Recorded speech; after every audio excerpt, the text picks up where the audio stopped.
Le Grand Dialogue. Le Grand Dialogue, l'émission des débats du studio Tamani sur votre radio. Le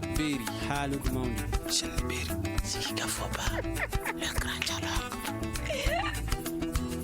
Les élèves ont repris le chemin de l'école ce matin. Alors, les enseignants et le gouvernement malien ont ainsi trouvé un consensus autour de 9 points de revendication sur les 10 que les enseignants revendiquaient. Alors, à la fin de la grève des enseignants, quelle va être la suite maintenant pour l'année scolaire? C'est le thème du Grand Dialogue de ce soir. Et nos invités sont au nombre de 3 personnes. Ousmane Almoudou, secrétaire général du syndicat national des enseignants fonctionnaires des collectivités, Djougamadi Sissoko de la Fédération des parents d'élèves et Mohamed Ag Acharom, analyste. Je suis Mouhamadou Touré, chers invités, auditeurs et téléspectateurs de Studio Tamani. Bonsoir et bienvenue. Le Grand Dialogue. Alors, première question à vous, monsieur Ousmane Almoudou. Êtes-vous satisfait aujourd'hui? Merci, monsieur Touré, de nous avoir invités à ce débat. Maintenant, la question est: est-ce que nous sommes satisfaits? Un syndicaliste n'est jamais satisfait. Voilà, un syndicaliste n'est jamais satisfait. On souhaitait avoir plus. On n'a pas eu ce qu'on cherchait. C'est ça aussi le syndicalisme. On cherche quelque chose. Et si on arrive à trouver quelque chose, on prend ça. On se prépare pour le futur. Donc, on peut dire qu'on est comblé, mais on n'est pas totalement satisfait. D'accord. Djougamadi Sissoko, Oui. parent d'élèves, êtes-vous content de la fin de cette grève? Bon, moi, je remercie quand même le ciel. Bonjour d'abord à nos téléspectateurs, parce qu'on les remercie tous. Et à vous également, je vous adresse mes remerciements, parce que vous avez beaucoup fait. Et nous sommes plus que comblés aujourd'hui, parce que pour un parent d'élève, savoir qu'il va avoir une année blanche n'est pas du tout son agrément. Alors donc maintenant que nous sommes parvenus quand même à nous entendre, je crois que vraiment nous pouvons remercier le ciel et féliciter même les enseignants, parce que nous les comprenons. Nous sommes parents d'élèves, c'est ce que nous leur disons depuis le départ. Nous sommes proches d'eux. Ils viennent de nous. Donc qu'ils soient comblés aujourd'hui aussi, c'est notre désir également. D'accord. Je rappelle que nos tentatives pour compter un représentant du ministère de l'Éducation sur ce plateau sont restées vaines. Mohamed Ag Acharom, êtes-vous également satisfait, content de la fin de cette grève? Bonjour et merci déjà de nous avoir associés à cette question qui concerne l'éducation. Satisfait, on ne peut qu'être satisfait, comme l'ont dit les deux précédents intervenants. Nous sommes tous parents d'élèves et dans la majorité des cas, compte tenu de la bourse des Maliens, nous savons tous que la majorité des Maliens a ses enfants dans les systèmes publics qui est naturellement concerné par cette grève. Donc, on est naturellement satisfait de ne plus voir nos enfants assis à la maison à ne rien faire et ne pas risquer de perdre une année de leur cursus scolaire. Donc, je suis vraiment satisfait. Une année blanche évitée ainsi, est-ce que c'est une bonne chose? On peut dire que c'est une bonne chose. D'un côté, on peut aussi dire qu'à la limite, on bricole. C'est-à-dire qu'on va aller plus en profondeur. Éviter l'année blanche juste pour dire qu'on n'a pas fait une année blanche, mais dans la tête des enfants, c'est une année blanche, puisque c'est une année où ils n'ont rien fait. Donc, ils vont passer en classe supérieure sans avoir le niveau de la classe supérieure. Et ça va naturellement avoir un impact sur leur avenir professionnel, puisqu'ils auront ensuite sauté une étape de leur éducation. Ousmane Almoudou, la grève a pris fin. Est-ce que c'est du bricolage que vous allez faire, comme le pense Mohamed Ag Acharom? Bon, en fait, d'abord, ce n'est pas nous. Nous sommes des syndicats, nous sommes des enseignants. Nous sommes à la disposition du département de l'éducation. Et la suite de l'année scolaire, comment est-ce que l'année sera aménagée, c'est le département qui va faire ça. Maintenant, c'est évident ce que l'expert vient de dire, que c'est une réalité. Quelles qu'en soient les dispositions qui seront prises, aujourd'hui, on va bricoler. On va bricoler. Moi, je mets ça entre guillemets quand même, parce que dès lors qu'un enfant perd 1 mois, 2 mois de cours, vous savez, en matière de pédagogie, perdre 1 mois de cours, c'est pas facile à rattraper. Je pense que le temps qui nous reste pour le reste de l'année, difficilement on peut rattraper les 3-4 mois perdus. Ouais. Donc forcément, ça sera un bricolage, mais un bricolage qui aura quand même l'avantage quand même d'éviter le pire. Parce que le pire, quand même, c'est l'année blanche. Donc je pense que dès lors que la grève a pris fin, on a pu s'entendre avec le gouvernement sur un certain nombre de points. Chacun va mettre du sien pour qu'on puisse sauver l'essentiel. Sauver l'essentiel, c'est que, en tout cas, nous avons invité nos militants à reprendre le travail et à travailler sérieusement. Parce que d'abord, ce sont nos enfants. Il ne faut pas que les gens oublient ça. Nous sommes des syndicats, nous sommes des enseignants, mais nous sommes aussi des parents d'élèves. D'accord, je vais y revenir. Diogamadi Sissoko, est-ce qu'un bricolage vaut mieux qu'une année blanche? Bon, moi, je préfère un bricolage que pas du tout d'études. Hein. Mais un bricolage pour quel résultat? Bon, un bricolage parce que maintenant, il va falloir que tout le monde s'y mette, qu'on s'applique, qu'on essaie de bien faire. Et je suis sûr et certain, les enseignants que nous avons, s'ils s'y mettent, nos enfants ne seront pas un bricolage gratuit. Mais est-ce qu'ils pourront épuiser l'année scolaire? Mais même en temps normal, ils n'ont jamais pu finir l'année scolaire comme il faut. Ils ont toujours été en grève. Bon, c'est le moment de le dire parce qu'en fait, ça ne sert à rien du tout. Les enseignants ont toujours été en grève. Toujours été en grève. Soit c'est les enseignants, soit ce sont les élèves eux-mêmes. Mais nous espérons quand même que cette année a été vraiment très dure et laborieuse pour nos enfants parce qu'ils ont passé toute l'année pratiquement dans la rue. Et maintenant, il va falloir s'y mettre. Et comme le département regroupe également de techniciens vraiment d'assez haut niveau, je pense qu'ils auront la pédagogie, la méthodologie pour pouvoir enseigner quand même, pour pouvoir donner quelque chose de valable à nos enfants. Mohamed Agacharom, il y a certains qui pensent qu'il fallait laisser cette année écoulée, une année blanche par exemple, et réfléchir sur de nouvelles mesures pour remettre sur le bon chemin l'école malienne. Oui, j'ai lu toutes ces propositions-là. D'un côté, on peut dire que c'est légitime ce qu'ils disent.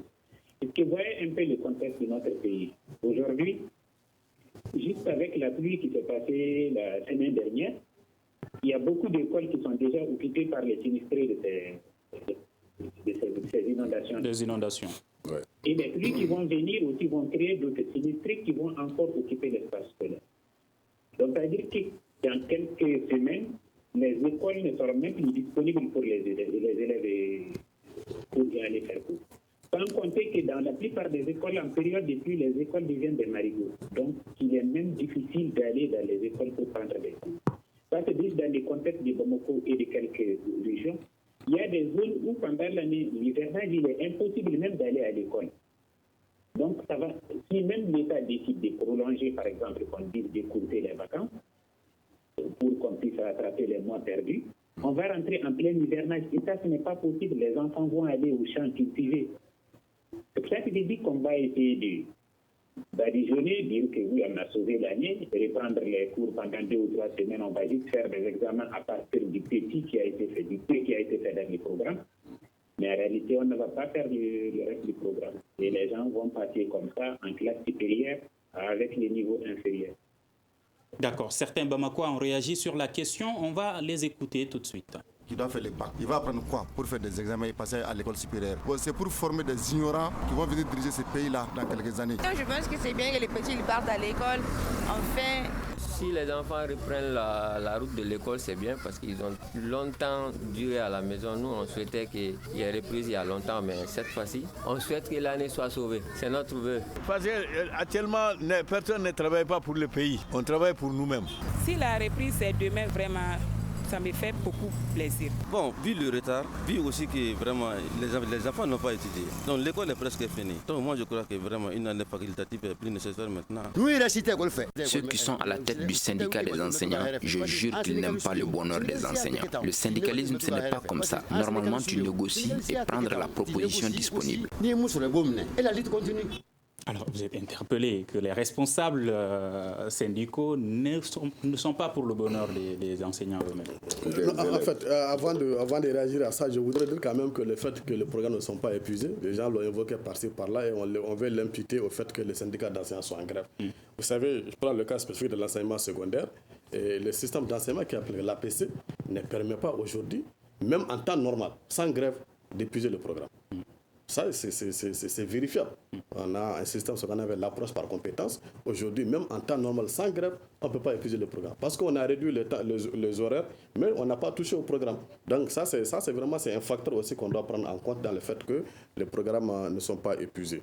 Maintenant, à dire que... Restons toujours sur ce facteur. Mais pourquoi ce facteur ne figurait pas dans vos recommandations? Vous savez, l'année dernière, si vous avez suivi le mouvement de grève de 2016, parce que c'est 2016 que les syndicats sont donnés la main, on a comme point de revendication la formation des enseignants, la construction d'écoles publiques et la réintroduction du CPE au niveau de l'enseignement fondamental. C'est l'année dernière, nos revendications étaient spécifiquement portées sur la qualité de l'enseignement au Mali. On a eu des accords, ce n'est pas appliqué. C'est pas appliqué. Le gouvernement s'était engagé à faire un cadre de concertation pour voir comment est-ce qu'il faut réintroduire le CPE. Jusqu'à aujourd'hui, on n'en parle pas. Par rapport à l'APC, jusqu'à aujourd'hui, le département de l'éducation ne peut pas vous dire voici le guide, n'est-ce pas, par rapport à la littérature. Moi, j'enseigne la littérature au lycée. Voici le guide par rapport à l'APC. Il n'y en a pas. Donc, c'est des questions que nous avons posées sur la table. Maintenant, il y a eu des accords, les accords ne sont pas appliqués, c'est ça. Donc, et forcément, il faut dire que les syndicats d'enseignants, nous prenons la mesure holistique des systèmes éducatifs. Nous savons que même si on nous donne de l'argent, si les conditions de travail ne sont pas là, on ne peut pas donner les produits escomptés qu'attendent les peuples maliens. Et maintenant, les syndicats d'enseignants... Ce sujet est très intéressant. Je vais revenir sur les représentants des syndicats. Est-ce que vous pensez qu'aujourd'hui, les syndicats, les enseignants eux-mêmes revendiquent une bonne qualité d'enseignement pour le Mali? C'est justement de quoi moi, en tant que parent d'élève, je me plains. Je l'ai toujours dit que si les syndicats s'étaient plaints qu'il n'y avait pas le niveau académique nécessaire, tout le monde les comprendrait. Mais au grand désarroi de tout le monde, nous avons compris maintenant qu'en fait, certains d'entre eux ne veulent que des satisfactions fiduciaires, avoir seulement de l'argent, et c'est vraiment malheureux. Et je crois que vraiment, dorénavant, il va falloir qu'ils s'y mettent eux-mêmes d'abord. Ce qu'ils réclament là, c'est tout à fait normal. Aussi bien que leurs intérêts financiers, mais les intérêts économiques, académiques encore sont encore plus meilleurs. Et je crois que désormais, il va falloir vraiment axer nos actions par rapport à ça. D'accord. Mohamed Agacharom, la revendication d'un salaire, c'est un droit, mais la justification de ce salaire, n'est-ce pas également un devoir? Absolument. Je suis tout à fait d'accord avec toi. J'ai discuté avec plusieurs personnes. Moi, je suis tout à fait d'accord avec les enseignants qui doivent mériter un niveau de rémunération. Je vais jusqu'à souvent des gens disent des experts. Pour moi, l'enseignant et les médecins doivent être des personnes les mieux payées dans un système qui se respecte. Ouais. Mais aujourd'hui, les enseignants, les gens ne les considèrent même pas quand vous dites que vous êtes enseignant, vous êtes assimilé à un misérable.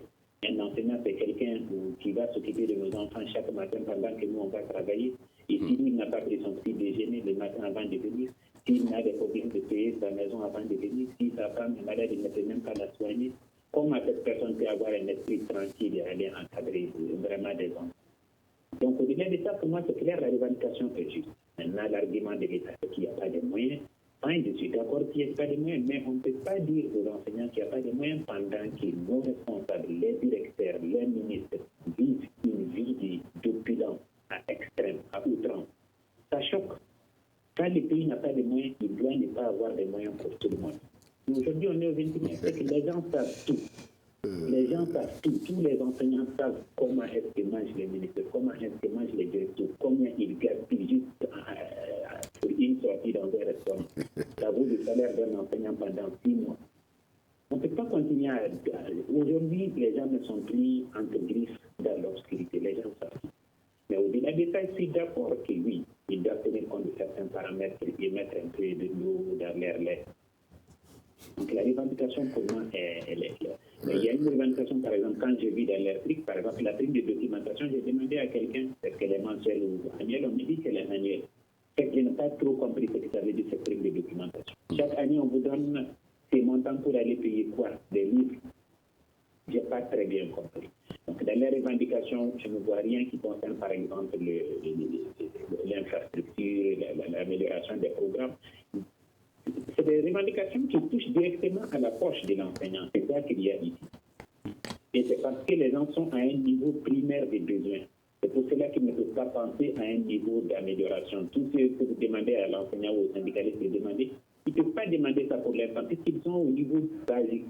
Ils sont à un niveau de survie.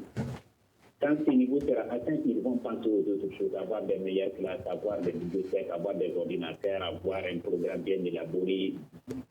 En fait, ça, on est en stade de survie en ce moment. Je ne défends pas les enseignants, mais c'est un peu ça la réalité. D'accord. Ousmane, vous êtes d'accord que vous êtes également responsable du niveau des élèves maliens aujourd'hui? Bon, c'est une responsabilité partagée. Chacun mais vous êtes quand même les premiers responsables parce que c'est vous qui êtes censé leur transmettre la connaissance. Non, nous ne sommes pas les premiers responsables. Je disais que c'est une responsabilité partagée. Nous avons notre part de responsabilité là-dedans et on va assumer ce qui nous concerne, notre part de responsabilité.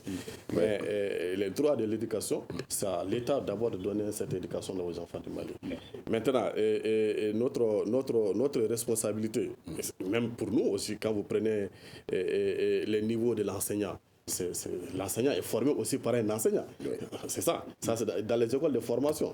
Donc, le système qui est enseigné, qui est utilisé dans les écoles de formation, et quand l'enseignant finit sa formation et qu'il se retrouve sur le terrain, il y a une incohérence totale entre ce qu'on apprend dans les écoles de formation, la formation initiale, et ce qu'on applique sur le terrain. Ça, c'est pas l'enseignant.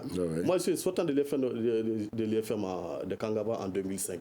Mais quand on m'a mis sur le terrain, moi, on m'a mis dans une école, et c'est pas, il y a la Doussoudiana pour le stage, dans une école où on enseigne la PC.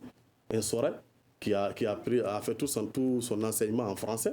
Vous l'amenez dans une école où on enseigne les Bamanaga, surtout le Wassoulou. Vous pensez que ça, c'est l'enseignant? Vous pensez que si je n'arrive pas à donner le meilleur de moi-même dans ce système-là, c'est de ma faute? Non. Ça, c'est le système qui revient à l'État. Et à l'État de former les enseignants dans le système qu'il a appliqué dans les établissements d'enseignement. Donc, à partir de là, maintenant, le niveau de l'enseignant, effectivement, l'enseignant doit se former. Ça, on ne manque pas de le dire à nos militants chaque fois qu'on est en assemblée générale, chaque fois qu'on est en meeting, la formation dans les IFM, dans les écoles de formation, c'est une étape. Les restes, c'est un processus que chacun doit. Et c'est ce qui nous a poussé cette année à demander la première documentation pour inciter nos collègues vraiment à aller acheter des documents, lire. Ça on reconnaît ça, que la formation elle est continuelle et que l'enseignant, c'est celui-là qui est en perpétuel apprentissage. Et là, on le fera.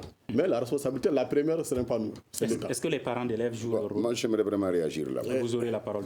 Non, les parents d'élèves, le doyen Sissoko est là, il nous accompagne durant tout le processus de négociation. Mais quand vous regardez la crise, à vrai dire, on n'a pas senti les parents d'élèves.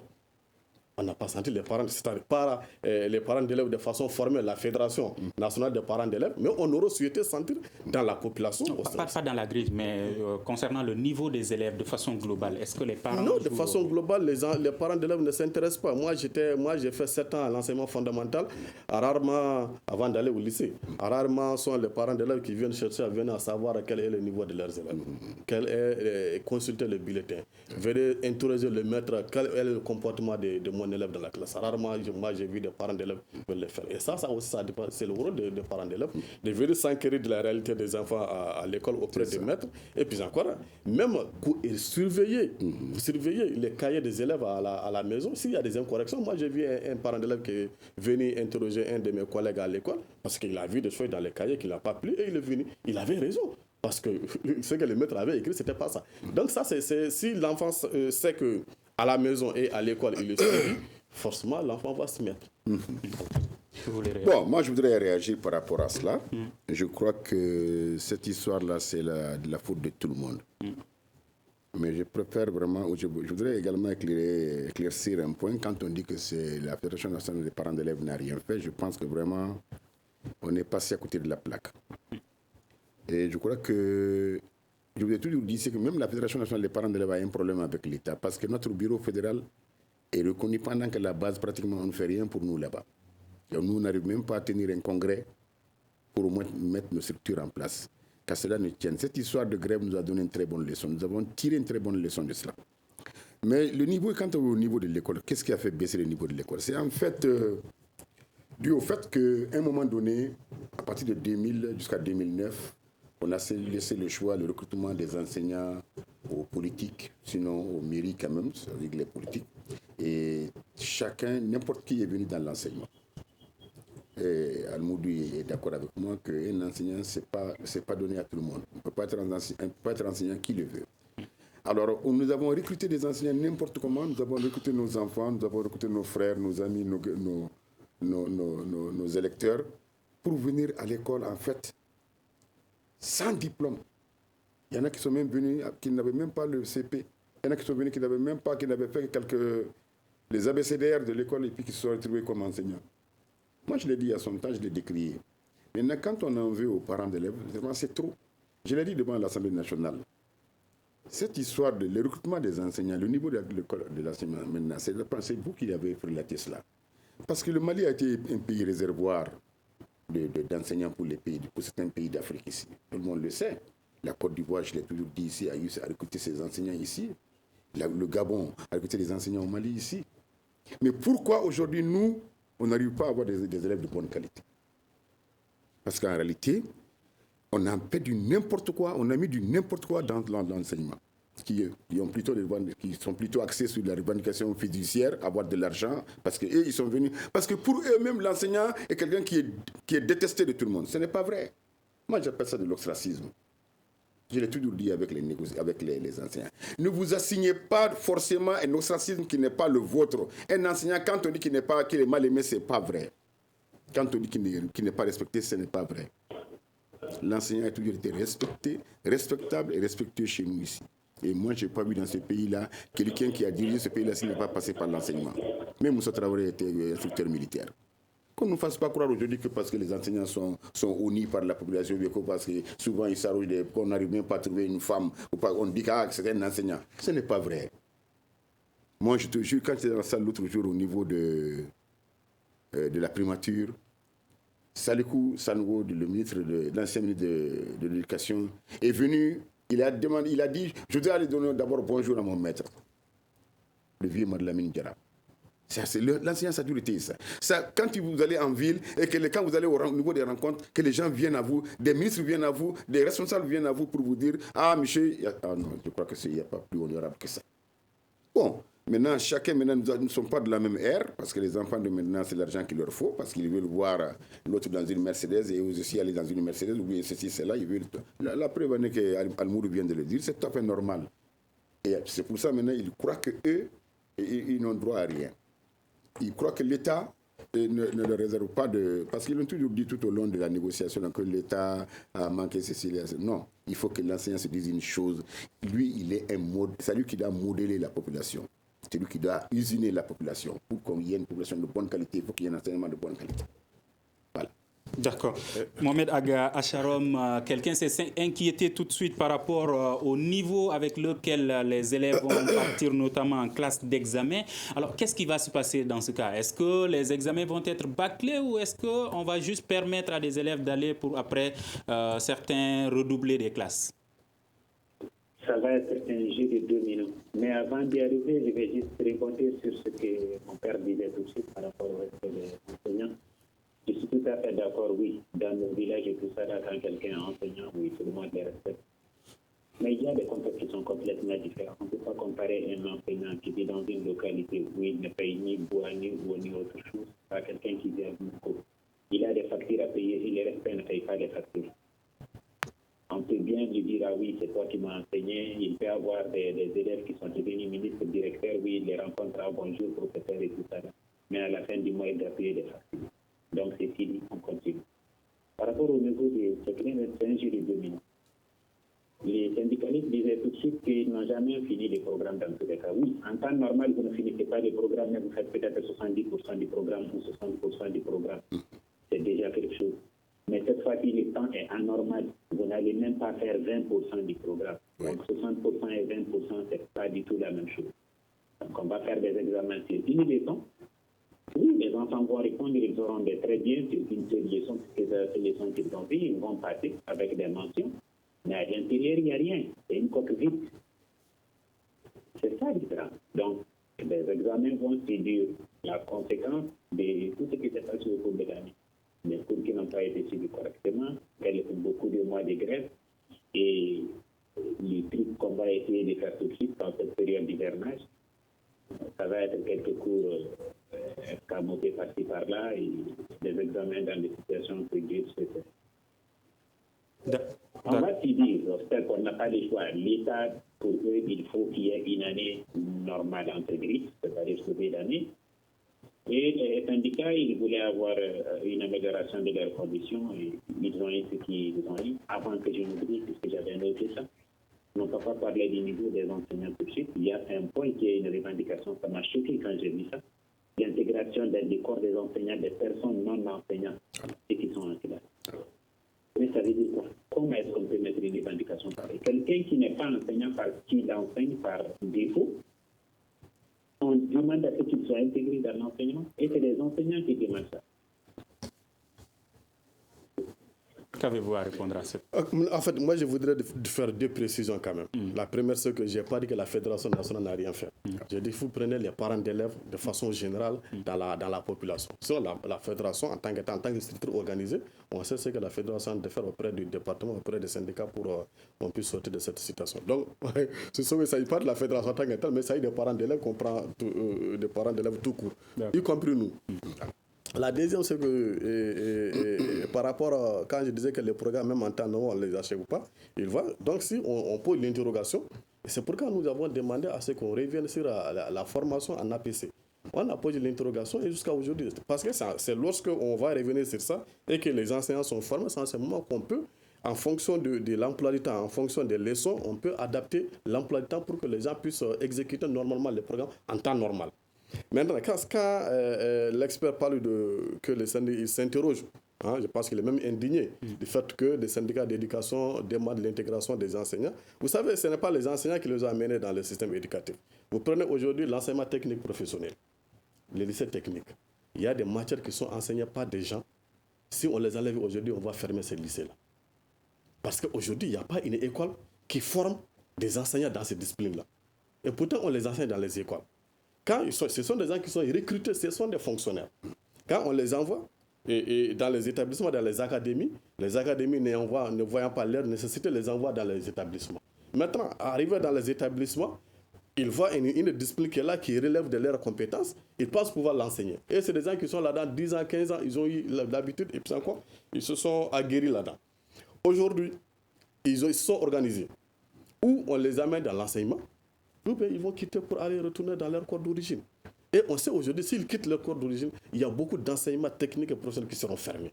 Nous avons dit à l'État, et ça, l'État est d'accord. Je pense que c'est la seule question, la seule revendication sur laquelle nous sommes tombés d'accord avec le gouvernement depuis les premières négociations. Ça va avoir un impact sur l'effectif. Mais est-ce que ça aura un impact sur la qualité de l'enseignement? Forcément, parce qu'ils sont déjà dedans. C'est des gens qui enseignent déjà ces disciplines-là. Ce n'est pas de nouvelles personnes qu'on amène pour intégrer. Ils sont déjà là-dedans. Certains sont là-dedans de 10 ans, 15 ans, etc. etc. Voilà. Et même au niveau de l'enseignement fondamental, les professeurs d'EPS, par exemple, vous prenez, ils sont recrutés par la fonction publique. Ils les envoient dans les académies.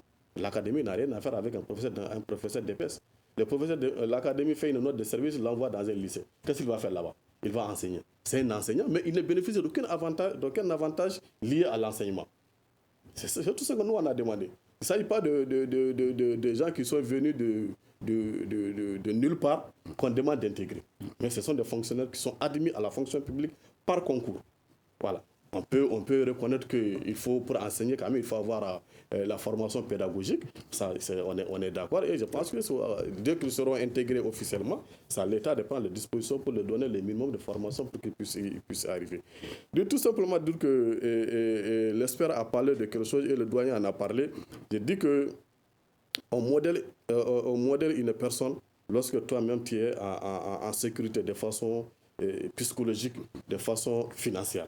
Et l'enseignant aujourd'hui, les contextes ne sont pas les mêmes. On est d'accord avec le doyen quand il parle des années antérieures exactement. On est d'accord. Mais aujourd'hui, nous sommes dans un nouveau contexte et nous sommes avec de nouvelles réalités qui font que l'enseignant n'est pas différencié des autres éléments, des autres membres de la société.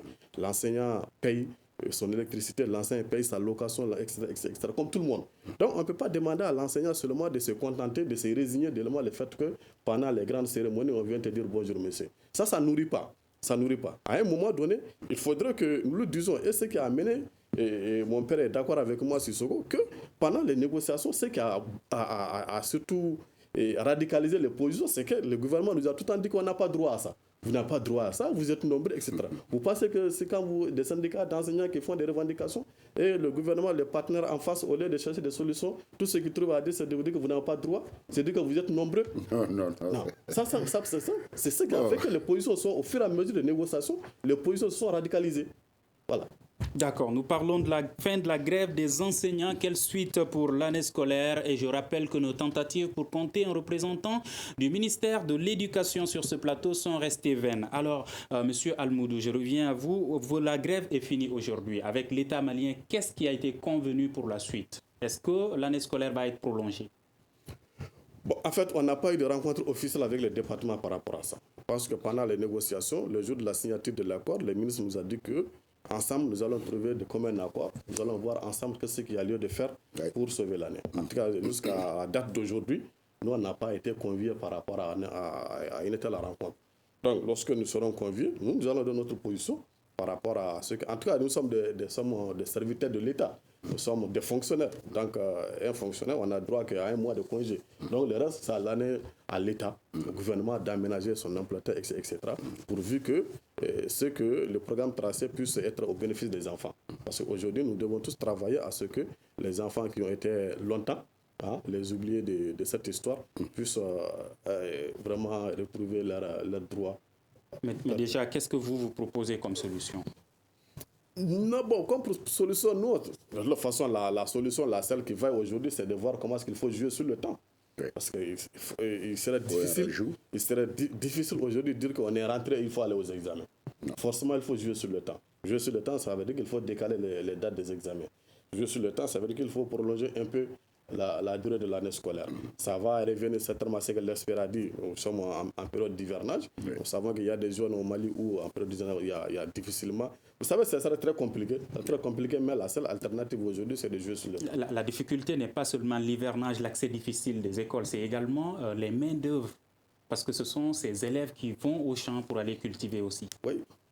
Ça, je suis mieux placé pour vous dire ça. Parce que quand j'étais dans mon conflit à Tombouctou, à un certain moment de l'année scolaire, on vient nous soustraire de l'école, on va au champ.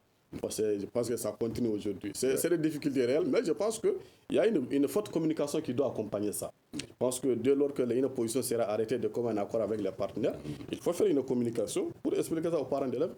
Je sais que ça sera difficile, mais s'il y a une communication responsable qui accompagne ça, les parents d'élèves vont comprendre que c'est un sacrifice que chacun doit consentir pour que les enfants puissent avoir le minimum de cours nécessaires. D'accord. Djougama Sissoko, le prolongement de l'année scolaire, est-ce une bonne solution? Bon, ce n'est pas parce que c'est une bonne solution, c'est parce qu'il n'y a pas d'autre solution, en fait. Parce que quand vous regardez, qu'est-ce qui nous a amené à tout ça? C'est parce que les uns et les autres n'ont pas voulu se comprendre depuis le départ. Oui, mais en tant que parent d'élèves, est-ce que vous pensez aux autres parents d'élèves, par exemple, qui sont au niveau rural, qui n'ont pas d'autres sources de revenus que l'agriculture? Nos pensées vont à tous. C'est parce que comment, tout simplement... comment eux, ils vont faire quand ils n'auront pas de Mais vraiment, main-d'œuvre? ça, je n'ai pas une solution miracle. Je ne peux pas te dire les oracles, encore moins te consulter une boule de cristal pour ça. Je te dis seulement que, bon, vraiment, ça va être difficile. Ça va être difficile. Comment? C'est l'histoire qui a fait que, bon, vraiment, nous nous sommes retrouvés dans cette situation-là. C'est pour ça que je l'ai toujours dit aux enseignants, c'est quand nous étions chez vous ici, nous avons passé combien de fois ici chez vous? Ça fait beaucoup de fois. Je leur ai toujours dit, attention, la cible que vous visez finira par être l'avenir de nos enfants. Et voilà, nous sommes tombés maintenant d'accord après 7 projets de préavis de grève, après 5 mois de discussion. Ce n'est que maintenant que nous avons pu voir le bout du tunnel. Parce que les uns et les autres ne sont pas impliqués politiquement là-dedans. Et puis moi, je leur ai toujours dit, même si je le félicite d'abord le Premier ministre parce qu'il a eu la bonne idée de ne pas faire ce que certains lui proposaient, à savoir que l'État prenne ses responsabilités, que l'État s'assume. Non, l'État ne pouvait pas s'assumer comme ça. Il fallait trouver maintenant une solution pour au moins donner quelque chose à ces enseignants-là. On l'a toujours dit depuis le départ. Tout le monde s'est impliqué dans cette histoire-là. Les familles fondatrices, le vieux, comment il s'appelle, Sempara, la FNAPEM, les parents, et puis même les centrales se sont impliquées finalement. Parce que tous ceux-ci ne s'étaient pas impliqués comme il fallait au départ. D'accord. Mohamed Acharom, l'État a sauvé l'année scolaire, c'est ce qui est dit. Les enseignants ont 9 sur 10 de leurs revendications. Alors, qui sort perdant aujourd'hui? Les élèves? Les parents d'élèves? Mali. Naturellement, c'est tous les Mali, puisque ces enfants-là, ce seront des enfants, des adultes maliens, c'est eux qui vont diriger ces pays-là plus tard. C'est eux qui sortent perdants de cette complicité ou bien de cette passivité de l'État. Moi, je ne peux pas comprendre que ça fait 5 mois qu'on tergiverse, on dit qu'il n'y a pas d'argent, et soudain, il y a l'argent. Qu'est-ce qui a changé dans la situation du pays par rapport au début de la grève aujourd'hui? Au début, on me disait qu'il n'y a rien, il est impossible de satisfaire ça. Était-ce un manque de volonté? Un manque de volonté? Naturellement, c'est un manque de volonté. Est-ce que le Mali a changé? Est-ce qu'on a découvert une mine de diamants quelque part qui va renflouer les caisses de l'État? Au début de la grève, on avait combien de ministres et maintenant on a combien de ministres? On a même plus d'effectifs de ministres maintenant qu'avant. Ça veut dire que l'État applique des charges aujourd'hui qu'au début de la grève. Pourquoi on n'a pas résolu ce problème s'il y avait déjà la possibilité? On savait que c'était possible de résoudre. Ou bien, si ce n'était pas possible de résoudre ça, ça veut dire que cette promesse est un leurre. Ça veut dire que ça ne va pas marcher, ils ne vont pas l'appliquer et il y aura une grève encore. Certains observateurs pensent que c'est politique, c'était un moyen pour l'État de faire oublier les autres choses et de se concentrer sur un nouveau problème. Oui, c'est ça. Et après ça, après quelques mois, ça ne va pas, les points ne vont pas être satisfaits et il y aura une autre grève. Et la plupart du temps, souvent, les grèves sont dues à des accords, à des engagements qui ne sont pas respectés. C'est là vraiment que j'accuse vraiment l'État, malgré les problèmes qu'on sait que le pays a des difficultés, mais il faut vraiment que l'État s'assume. Quand vous prenez un engagement, il faut vraiment il faut le venir à terme. Alors, vous l'aviez évoqué, les agriculteurs aujourd'hui qui vont retrouver leur main-d'œuvre, notamment à l'école, les élèves. Aujourd'hui, quelle alternative pour ces agriculteurs, éleveurs et autres? C'est pour cela que je dis que ça va être vraiment du véritable bricolage. Il y aura beaucoup d'absents. Peut-être que ce seront des enfants ceux qui ne sont pas en classe d'examen. Bientôt, dans la région de Picasso, déjà les pluies ont commencé, les gens sont déjà au champ. Et au fur et à mesure, les pluies vont prendre le reste du pays. Au-delà du fait que les élèves vont aller dans les champs et travailler, il y a le fait que les écoles ne seront plus accessibles. Quels sont les moyens qui sont prévus par l'État pour faire traverser les pirogues, les rivières aux enfants? Ici, à Bamako, les écoles vont se transformer en marigots. Il faut des bateaux pour aller d'une classe à une autre. Quelles sont les dispositions qui sont prises? Sans compter qu'il y a les inondations qui vont créer des sinistrés, et ces sinistrés sont généralement accueillis par les écoles. Comment est-ce qu'ils vont jongler dans tout ça? Ça va être un véritable bricolage. Comme je l'ai dit au début, je ne suis pas très optimiste par rapport à ce qui va se passer après. On va essayer de faire des gros discours, on va tout faire pour sauver, mais dans la réalité des faits, ça va être extrêmement difficile. On parle d'une école sauvée. Êtes-vous optimiste quant à la traduction de ces mots en actes? Bon, ce que l'expert vient de dire, c'est une réalité. Vous savez, donc vous êtes aussi pessimiste? Bon, en tout cas pas totalement optimiste, parce que là, vraiment, ce qu'ils viennent de décrire eux-mêmes aussi. Non, c'est pas le fait que ça soit compliqué, ce n'est pas les enseignants. Les enseignants sont disponibles. Maintenant, les réalités qu'ils viennent de décrire, c'est des réalités, c'est palpable, c'est une réalité, c'est l'ensemble du territoire. Les gens ont besoin de leurs enfants en termes de main-d'œuvre. Il y a la pluie qui viendra, et puis encore les sinistres qui vont. Voilà, c'est vraiment compliqué. C'est très compliqué. Mais en tout cas, les enseignants, comme je l'ai dit, je le répète encore, et nous sommes des fonctionnaires. Fonctionnaires qui sont au service de l'État. Donc, tant que l'État pense qu'il peut nous utiliser, nous, on est disposés à servir. Maintenant, les réalités locales, en fonction des réalités décrites par-ci, par-là, nous, les enseignants n'ont pas de solution à ça. C'est au gouvernement de trouver des solutions palliées à ça pour que les enseignants puissent enseigner correctement. Mais votre grève était-elle indispensable pour obtenir ces résultats? Vous savez, Sissoko peut en témoigner, on était arrivé à un moment dans la discussion où on avait même renoncé au point à incidence financière. Pourvu que l'État puisse satisfaire deux questions qui n'ont aucune incidence financière. Mais dans la salle de conciliation, aucun représentant du gouvernement n'était en mesure de nous dire qu'on peut faire ça. C'est une réalité. Donc, à un moment donné, les négociations étaient arrivées à un moment où les syndicats n'étaient plus dans les dispositions de continuer. Mais lorsque vous êtes en face d'un partenaire qui vous méprise, vous êtes en face d'un partenaire qui... Non, arrêtez, c'est ça les expressions. C'est ça les expressions. Vous savez, nous, on ne peut pas donner une autre connotation lorsque un ministre de la République vient dire à des enseignants qu'on ne peut pas vous donner ça parce que vous êtes nombreux. On ne peut pas vous donner ça parce que vous n'avez pas de droit. On ne peut pas vous donner ça parce que si on vous donne ça, les autres vont demander. Il n'y a pas une autre connotation à ça, qui est un mépris. Et c'est ce qui a radicalisé les choses. Le Sissoko ne peut ne pas être d'accord avec moi, mais il est d'accord qu'on était arrivé à un moment de négociation où on avait dit à la partie gouvernementale, on va renoncer à la prime de logement, qu'on va renoncer au décret 529 lorsque le gouvernement nous a concédé la prime de document. Ça, c'est vrai. C'est la réalité. C'est ce qu'on est moins pessimiste que Ousmane. Non, je suis pas pessimiste parce que je mets tout ça sur le fait de Dieu. Parce que je suis croyant. Mais contre lequel je mesure, c'est le fait qu'il est, aujourd'hui, il est évoqué que le gouvernement a dit qu'ils sont trop nombreux, c'est trop péjoratif. Mais ça a été dit. Non, c'est pas comme ça que ça s'est dit. Vous avez évoqué quelque chose. Nous sommes tous pro-croyants, mais quand vous dites que c'est un fait de Dieu, est-ce que réellement... ça nous est arrivé comme ça, si vraiment... Est-ce qu'on ne l'a pas provoqué aussi? Mais tout le monde l'a provoqué. Les enseignants l'ont provoqué plus que les autres. Le gouvernement, quand on le tient aujourd'hui responsable de pas mal de choses, c'est parce qu'il y a eu des moments où on l'a amené par la peau de fesses à faire certaines promesses qui n'arrivent pas à tenir. Est-ce que ces promesses vont être tenues? Non, attendez, c'est pour ça, pendant ces négociations-là, quand on était avec Mme Rakitala, elle a dit, attention, c'est vrai, on nous a assez menti. Mais Rakitala n'était pas là-bas au début, elle est ministre depuis quand? Mais elle a dit, il y a eu beaucoup de choses qui sont passées maintenant. Nous ne voulons plus désormais vous faire des fausses promesses. Vous savez que votre nombre est important. Est-ce que ça c'est péjoratif? Non, il n'a pas dit important. Elle a dit que votre nombre est important, pardon. Non, nous sommes trop nombreux. D'accord, il nous reste quelques minutes. Un dernier mot pour chacun. Aujourd'hui, que faut-il faire? Touré, j'ai toujours dit que le diable, quand il veut le juger, ses témoins sont en enfer. Ces jeunes gens-là avaient vraiment des idées préconçues pour faire le procès de l'État. Ce n'est pas bon, en fait. Il y a eu beaucoup de règles qui sont produites pendant un bon bout de temps.